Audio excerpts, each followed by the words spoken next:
Usain Bolt, la légende de l'athlétisme, a vu son compte en banque passer de 12 millions d'euros à, tiens-toi bien, 12 000 $. L'homme s'est fait escroquer par une arnaque extrêmement répandue, mais dont très peu de personnes connaissent les secrets. Et dans cette vidéo, je vais te révéler 3 conseils financiers pour que jamais personne ne puisse t'arnaquer et te voler ton argent. Alors, regarde ça. Je te promets que ça, c'est une histoire qui m'a donné envie de pleurer. Usain Bolt, c'est un mec qui m'a fait rêver.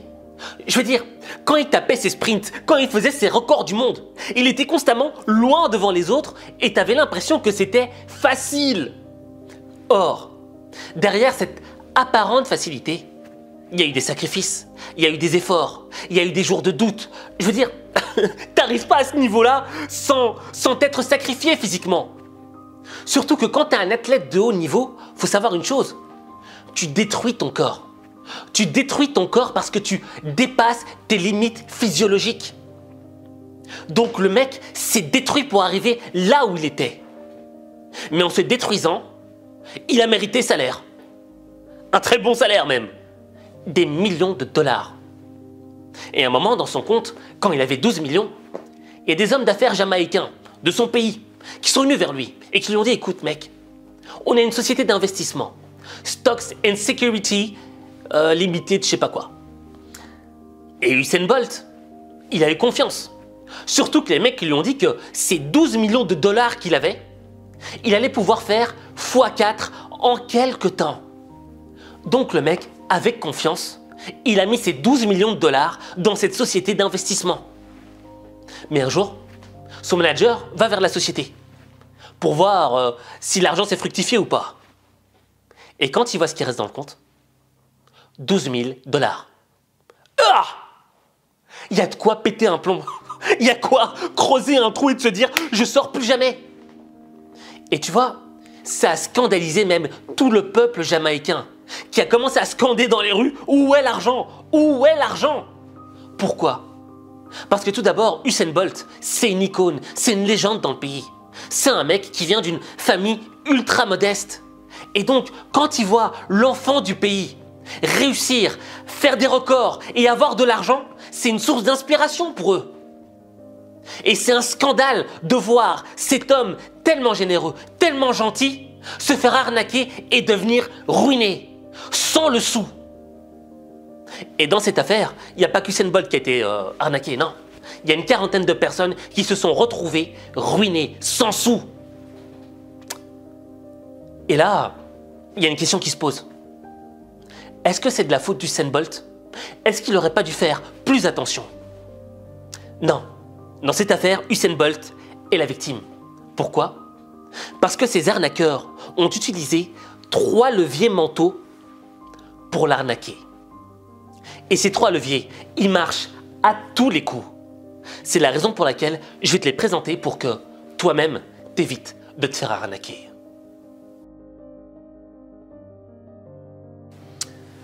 Bon, le premier levier mental, c'est quoi?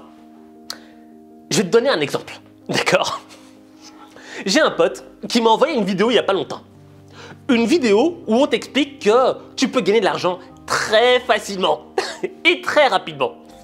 Et franchement, Elon Musk, Bill Gates, vous n'avez qu'à bien vous tenir. J'arrive dans le game. Regarde ça.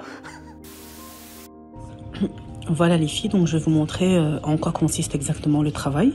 C'est vraiment simple. Donc on va sur la plateforme de travail qui est ici. Donc on confirme le mot de passe. Voilà. On va, donc ça c'est selon le VIP que vous avez choisi. Donc ici moi je suis sur un VIP 4. Donc il y a 15 publicités à télécharger avec le VIP 4. Donc on va commencer. Voilà. En fait, le travail consiste en ça. Donc, il faut juste accepter des commandes et les télécharger. Voilà, c'est comme ça que ça se passe. C'est vraiment simple, ça prend 5 minutes. Vraiment, comme vous voyez, regardez, mission accomplie. Au suivant, n'importe lequel. OK. Donc, vous êtes là sur votre fauteuil, boire votre café ou bien on travaille à la pause, vous pouvez le faire. C'est vraiment, vraiment, vraiment simple, quoi. Voilà, hop. Donc je disais, voilà, on confirme encore.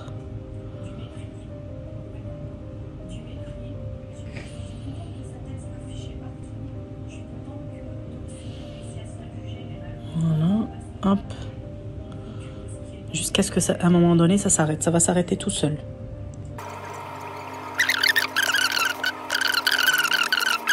Donc voilà, comme vous voyez, regardez. Quand je clique, ils mettent le nombre de commandes passées. Voilà, parfait. Le travail est terminé. On met liste des tâches. On met terminé. Voilà, le travail est terminé. On repart en arrière. Voilà, le petit Père Noël. Et boum, je reçois mes 120 dollars par jour. Donc, en 15 clics, ça prend 5-10 minutes de votre temps. Vous recevez 120 dollars par jour. Fois 30, ça fait 3600 dollars. Franchement, si c'est pas une aubaine, si c'est pas une opportunité, je vois pas ce que c'est. La vérité, voilà. Vous voyez la preuve en image. Après 15 clics, on termine le travail, on reçoit directement l'argent sur notre compte. Comme vous pouvez le constater, il n'y a pas de mensonge, il n'y a pas... Voilà. Donc, on a terminé le travail. Il est là. Donc, voilà.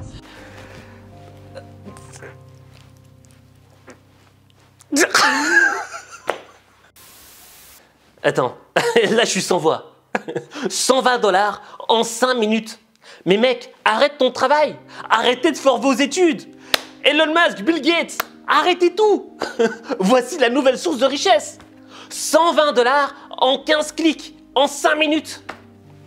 Allez, soyons sérieux les gars. Vous voyez, le premier levier mental, c'est ça. C'est une promesse de gain rapide et facile.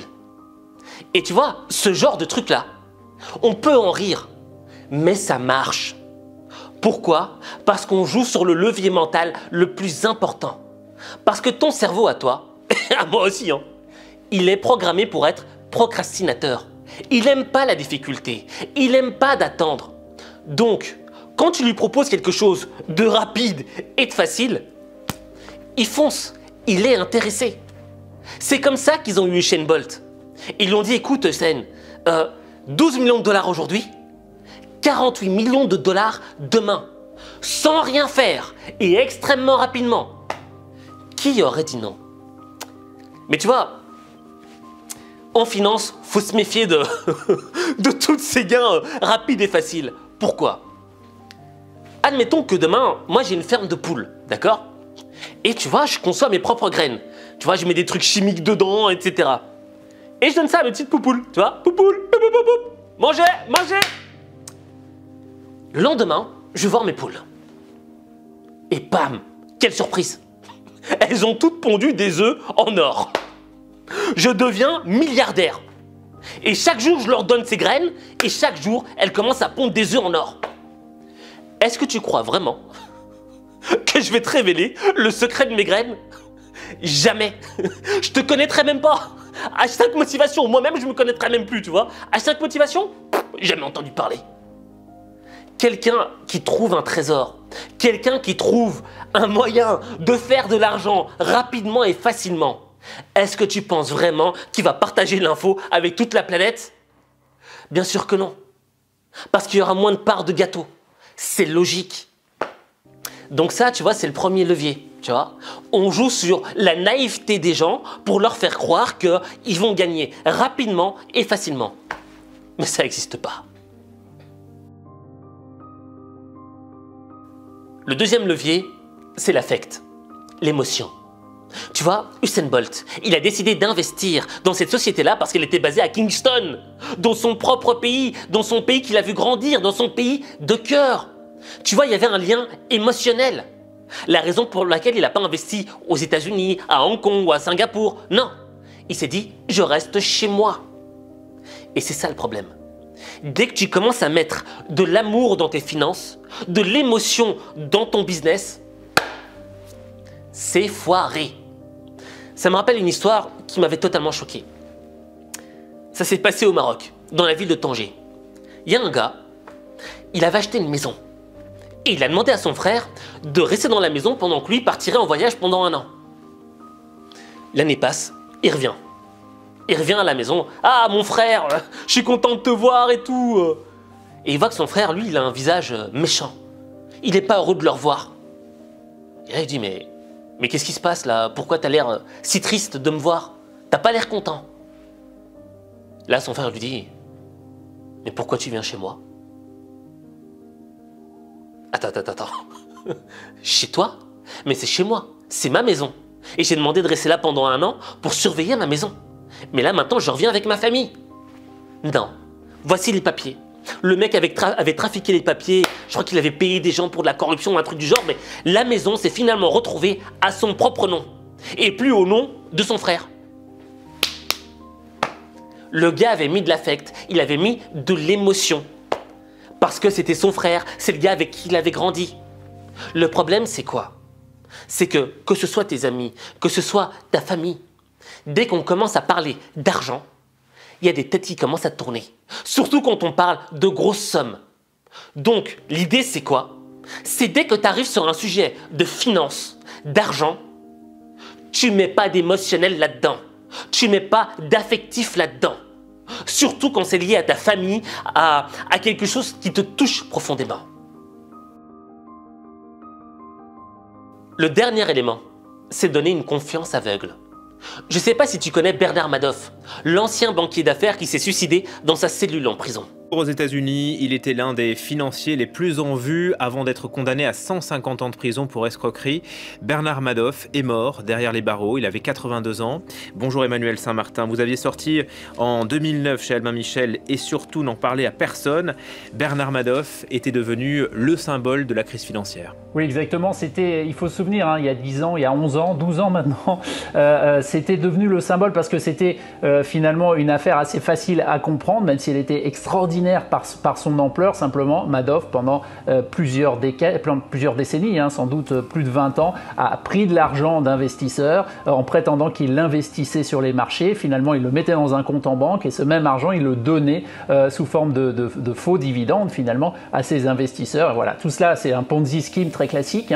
Ça a marché pendant très longtemps parce que les marchés financiers, ils étaient en train d'exploser à ce moment-là. Il y avait sans cesse plus d'argent qui arrivait à investir. Ça permettait de maintenir cette fiction des investissements pendant aussi longtemps. Et donc effectivement, même si c'est quelque chose de très marginal dans les systèmes financiers, c'est devenu un peu le symbole des excès à l'époque, en 2008-2009. En tout cas, ce qui est sûr, c'est que c'est la crise financière de 2008 qui a mis fin à ce système Madoff, parce qu'il y a un moment, devant cette crise financière, beaucoup d'investisseurs ont voulu retirer leurs fonds de chez Bernard Madoff. Il n'était évidemment pas en mesure de leur donner cet argent puisqu'il n'existait plus nulle part. Il avait déjà été distribué sous cette forme de faux dividendes. Et à ce moment-là, l'ensemble du système s'est écroulé et Bernard Madoff a été dénoncé par ses 2 fils qui travaillaient avec lui et qui ont toujours prétendu, les 2 sont morts depuis, l'un suicidé, l'autre d'un cancer, qui ont toujours dit qu'ils n'avaient pas connaissance des activités frauduleuses de leur père, ce qui a été d'ailleurs confirmé par Bernard Madoff lui-même. L'homme, tu pouvais pas le soupçonner d'être un escroc. Je veux dire, à Wall Street, le gars c'était un ponte, c'était un homme qui était respecté. Donc, quand des investisseurs comme Steven Spielberg ou d'autres célébrités venaient vers lui pour lui donner leur argent, les gens leur donnaient cet argent de manière aveugle. Parce que le gars avait l'air sérieux. C'est la même chose avec Usain Bolt. Les mecs avaient l'air sérieux. Donc, je te fais une confiance aveugle. Tiens, je te donne. Mais l'erreur, elle est où? C'est de ne pas aller chercher plus loin. C'est de ne pas comprendre plus loin quel sera le processus. En combien de temps? Quel sera le résultat? Comment est-ce que tu vas t'y prendre? Et ça demande quoi? Ça demande de l'intelligence financière. Travailler son intelligence financière, ça prend du temps, certes. Mais une fois que tu la travailles, tu sais poser les bonnes questions. Et là, tu peux voir si tu peux vraiment avoir confiance en la personne ou pas. Maintenant, un truc qui permet encore de mieux renforcer ta connaissance de la personne qui est en face de toi, c'est quoi? C'est d'être accompagné d'un expert. Mais un expert qui a pignon sur rue. Et ça, je l'ai appris grâce à qui? Grâce à Cyril Hanouna. Ça, c'est mon meilleur conseil pour toi. quand tu te lances dans l'entrepreneuriat, c'est de t'entourer de personnes qui sont des spécialistes, des experts dans leur domaine, qui ont des résultats, qui ont un portfolio, tu vois. Et Cyril Hanouna, il avait commencé à présenter Touche pas à mon poste, son émission phare, sur France 4. Après, il devait aller sur Canal+. Mais en allant sur Canal+, il devait négocier un contrat. Et là, il était accompagné d'un avocat d'affaires. Et voici ce que cet homme a fait de dingue. Comment ça se passe justement la transition entre France 4, France Télévisions et Canal+, le groupe Canal? Ah mais c'était énorme, le groupe Canal+, parce que moi en fait à France Télé, on commençait à faire des audiences de ouf. Et je commençais à voir, c'était le contraire de ce qui se passe avant, c'est que tout le monde m'appelle. TF1 m'appelle, M6, France Télévisions veut que je reste, le groupe Canal, tout le monde. Et c'est tous les jours, j'ai tout le monde qui m'appelle, tous les patrons de télé qui m'appellent. T'étais Messi. Et un, il me dit, ouais, toi je vais te donner ça, et moi je vais te donner ci, moi je vais te donner ça, et viens s'il te plaît, on se voit demain, et trucs. Et il me proposait des contrats de ouf, tu vois. Ça commençait à flamber, tu vois, les mecs, ils... Tout change. Ouais, bah ouais, tu vois, c'est un truc de ouf, tu vois, c'est que tout le monde t'appelle. Et moi je me dis, et moi je sais pas, j'aimais bien l'histoire d'une nouvelle chaîne, tu vois, parce que ça existait pas encore, Canal reprenait la chaîne, tout ça, donc je me suis dit peut-être, ça peut être pas mal, tu vois, d'être dans cette chaîne-là. Et j'ai hésité entre TF1, entre aller à TF1 et aller dans le groupe Canal. Et en fait, je suis avec mon avocat en plus, c'est aussi une histoire de ouf. On fait le premier contrat avec Canal+, tu vois. On arrive, et dans la voiture, je lui dis, on demande un contrat de 10 millions d'euros par an de production. Et voilà, c'est très bien, je suis content, tout ça, on produit la quotidienne, tu vois, ça fait 50 000 euros au jour, ça fait 50 000 fois 20, fois 200, ça fait 10 millions d'euros.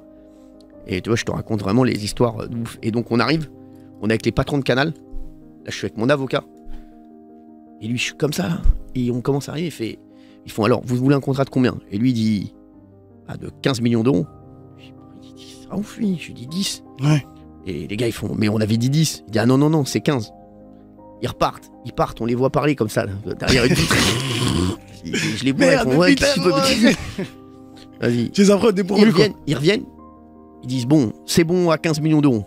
Je dis, ah ouais. Bon, je dis, bon, vas-y, c'est bon. Un génie, le mec. 15 millions au lieu de 10 millions. Un génie. Mais pourquoi est-ce qu'il a fait ça? Parce que le gars a une intelligence financière. Il l'a travaillé. C'est son domaine de travail. Il sait ce qu'il fait. Donc l'idée, c'est quoi? C'est d'être accompagné de personnes qui savent de quoi elles parlent. Tu vois ce que je veux dire? Ça, c'est le meilleur moyen pour éviter de te faire arnaquer et d'augmenter tes profits. Tu veux augmenter ta confiance en toi? Tu veux programmer ton cerveau pour réussir? Tu veux être motivé au quotidien? Alors, rejoins-moi dans le club des lions au mental d'acier, le Lions Club. Inscris-toi gratuitement.